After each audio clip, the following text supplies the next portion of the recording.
Идешь по лесу и боишься спугнуть эту ничем не сравнимую красоту. Идешь по лесу и боишься спугнуть эту ни с чем не сравнимую красоту. Предложение закончилось. Следующее предложение.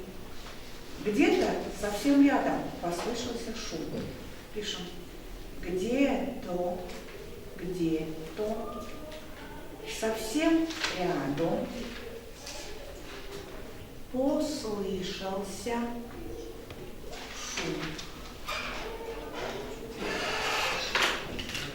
Предложение закончилось. Следующее предложение. Эта крошечная птичка внезапно вспорхнула и скрылась в чаше леса. Предложение – это слово или сочетание слов, выражающее законченную мысль.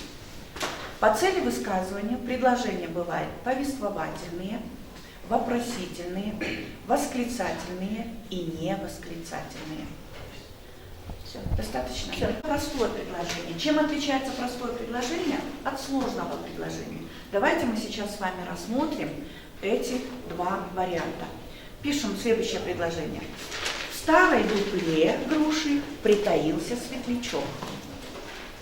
Итак, какое это предложение, ребята? Скажите, пожалуйста. Определяем, какое это предложение. Простое либо сложное? Простое предложение.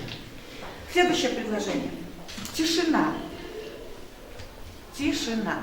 Ставьте точку. А это какое предложение? Тоже простое, односоставное предложение. Да, ребята? Односоставное, потому что в этом предложении есть только подлежащее.